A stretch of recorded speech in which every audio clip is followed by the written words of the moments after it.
After a circular walk around Neuman's Flashes, Carey Park and Witton Brook, we're going to have a look at the Lion Salt Museum. Neuman's Flash and Orchid Trail. Saltscape Trail. Salt shaped the landscape.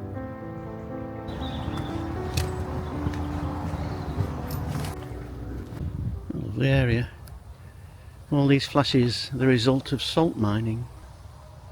Flashes, or sunken ponds, were created when salt mining caused ground subsidence, a problem that plagued this area of Northwich. So after we've had a walk around these flashes, we're heading into the Lion Salt Museum. Have a look round there. Apparently it can be quite a windy area this, and I can feel the wind getting up now. Not sure about flying my drone, we'll see how it goes. Yeah, observation point here. Neuman's Flash. Industrial wasteland to wildlife haven.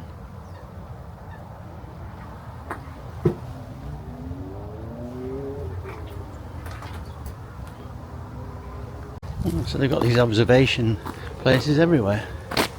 Another one. The Saltscape Trail. This information board tells of the great subsidence of 1880, when 800,000 tonnes of water from the River Weaver disappeared into a massive cavity, and the Ashton Salt Works sank into the ground. Ashton and Neuman's Flash, Northwich Community Woodlands. A bit blank that. So we're heading to Carey Park, Northwich Town Centre.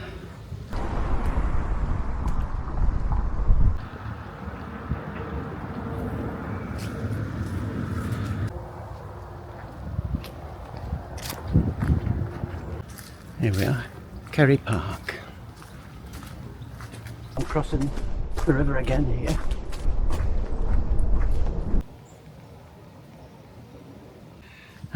So to the left is the Anderton boat lift, famous Anderton boat lift.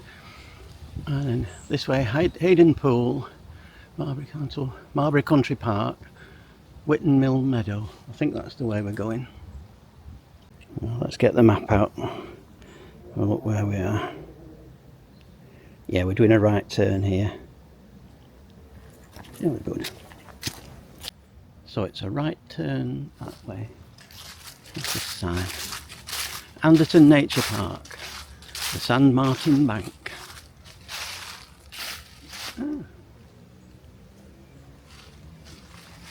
Ashton's and Neuman's Flashes.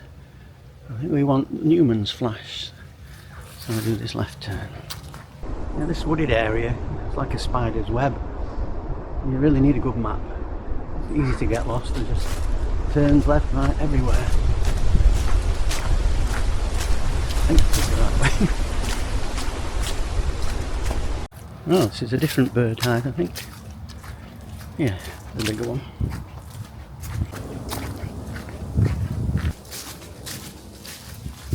Neuman's Flash. God blimey. You need a powerful camera to see anything here. It's miles away. Oh, nearly at the end of the circular little trip round the flashes. We'll go and have a look at the Salt Museum.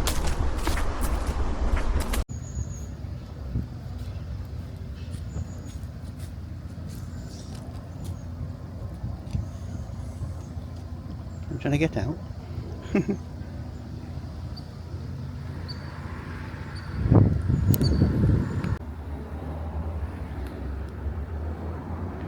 So this is the Trent and Mersey Canal, and here's a plan of the salt mine, now the museum.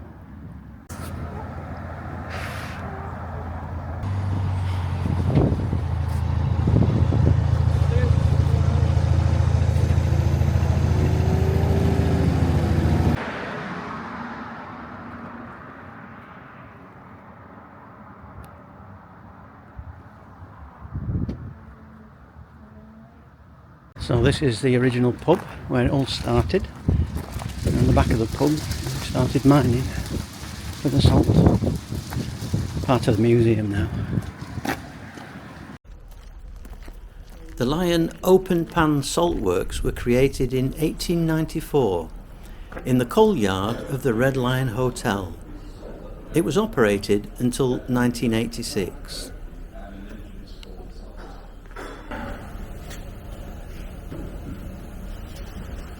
The museum received an £8 million restoration fund from the Heritage Lottery.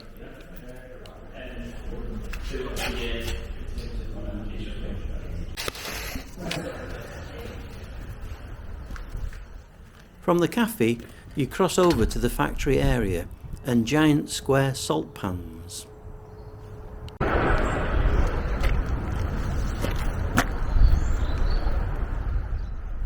The nodding donkey pump was used to lift brine from the underground wells.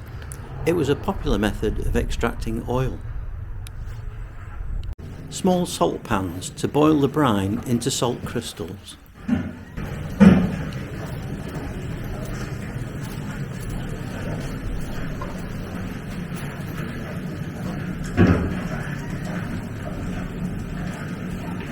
I'm expecting Sir William Brereton's man. Good day to you. Looking to buy salt, good sir? Well, I'm your man. I'm the salt seller. Salt seller. Do you see? No? Oh well. Then in truth you'll find no finer white salt for cooking or salting meat than here at the side of the Red Lion. But if you take a walk around the yard, I'll show you how we make the best salt in Cheshire. So, I fear it takes a master salt maker to know when the fires are right, or when to have a dash of pig's blood, or stale beer. What are these curious ingredients for? Why, it makes the salt take shape in the brine. I can't say how.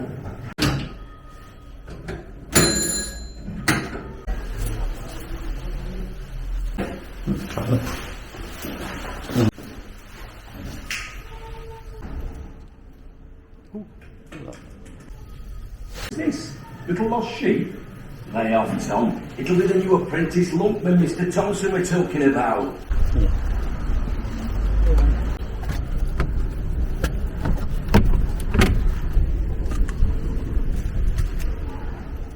The building is on 2 levels, with the coal fires on the ground floor and the pans above the fires on the 2nd floor.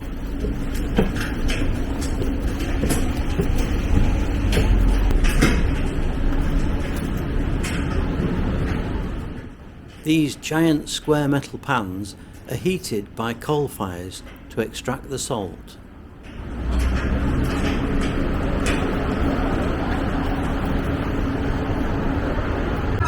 Marston looks miserable, which it is well. For the foreman will soon have me work in a sweat.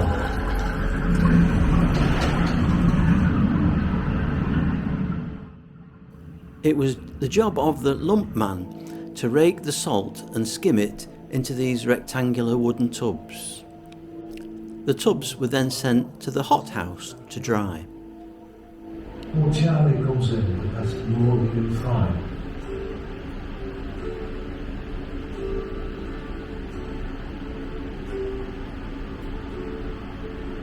The salt's on his tongue, and his mind's on not cooked, so he skims the rat salt and hands to the toast. Not the better, cart them away, they'll dry in the fluid by the end of the day. The wheels in the pump house go round and round, and the brine comes rushing out to the ground.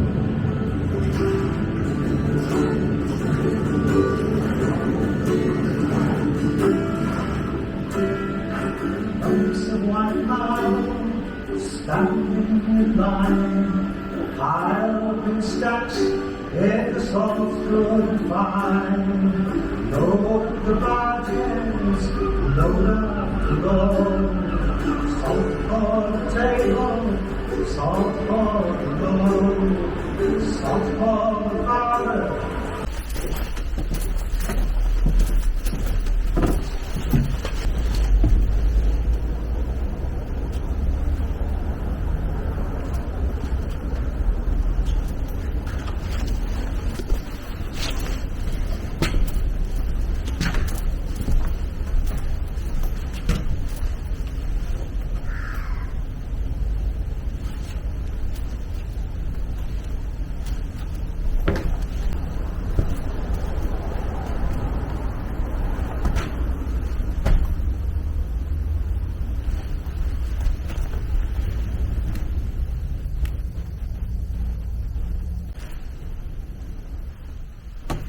From the hothouse, they would go to the warehouse to be processed, ready for sale. They would either be cut into lumps or sent to the crushing mill for further processing.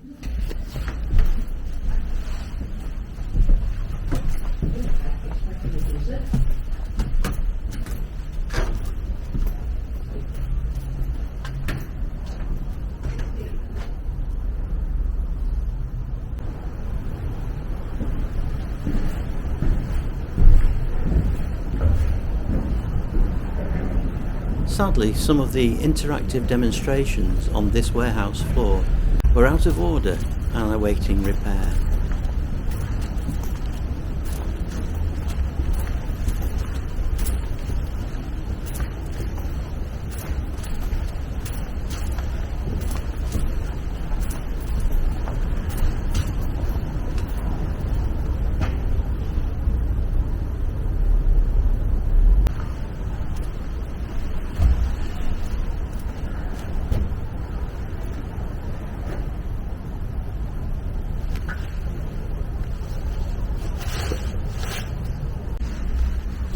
Piece together these colourful salt stacks.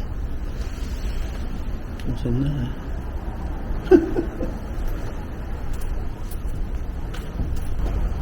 This interactive is currently out of order.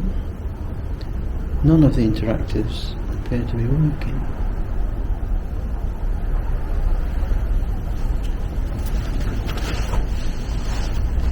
Powering the crushing mill.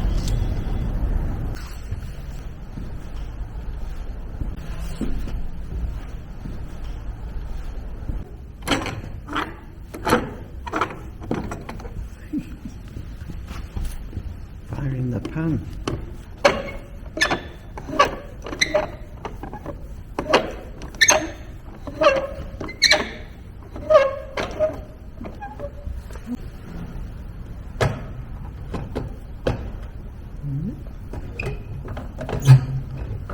Lofting the salt.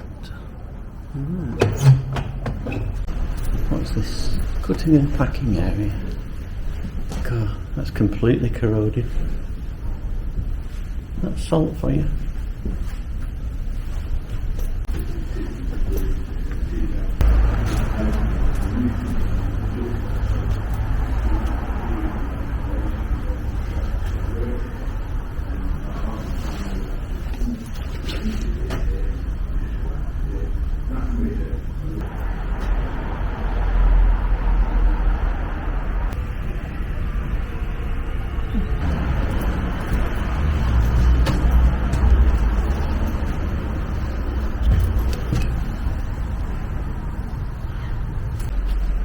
The little lake you can see is Adelaide Flash, a pretty tranquil natural landscape.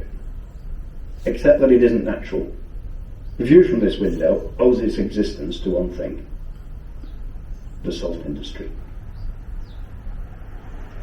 A flash is just a local word for a pool or pond created as a result of subsidence. But Adelaide is the name of the salt mine that used to be under the land there, until it collapsed, leaving a sunken hole to fill with water. Over the road at Ashton's and Neuman's flashes, the landscape's changed even more. This is Ashton's flash, a flat plain at the bottom of a dip in the ground.